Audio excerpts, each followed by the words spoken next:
When developing or launching a new product, it's important to be aware of the threats and opportunities in front of you. And SWOT Analysis is a perfect tool that can help you to do just that. SWOT stands for strengths, weaknesses, opportunities, and threats. By taking a close look at each of these factors, you'll have a much better understanding of the potential risks and rewards associated with developing your new product idea. Strengths and weaknesses are the internal factors that you can control by changing the design of your product or presenting it in a different way, but opportunities and threats are external factors that you cannot affect, but you can mitigate their effect. When conducting a SWOT analysis, it's important to be realistic and unbiased, or at least as much unbiased as you can be in regards to your idea. But try to look at the hard facts and data as opposed to relying on your assumptions and guesses. There are several ways how to conduct a SWOT analysis. One, and probably the most common one, is to use a SWOT table. It's a 4-column table where you can see strengths, weaknesses, opportunities, and threats. And you fill out each of these columns and then analyze your answers or the information that you put there. In the very left column, the strengths, describe what your product is going to do better than the competition, or what your product has that other similar products do not have.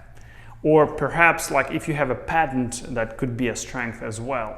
In the next column, the weaknesses, describe what your product is going to lack compared to the competition, where it's going to perform worse than the counterparts, or what things you believe the consumers will be lacking. In the opportunities column, describe what are some possible events that will make your product more successful.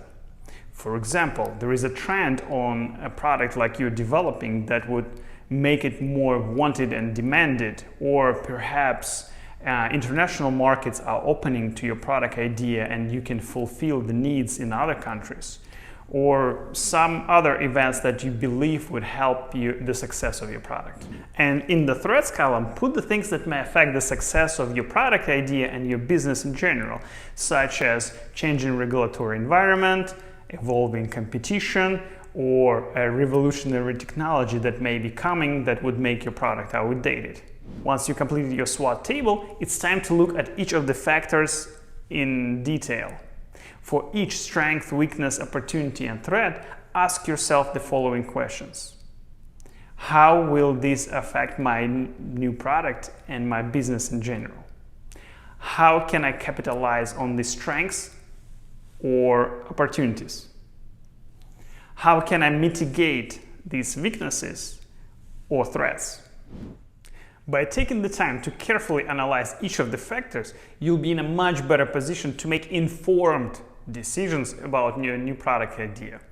So don't hesitate to give SWOT analysis a try next time you're planning a new product launch.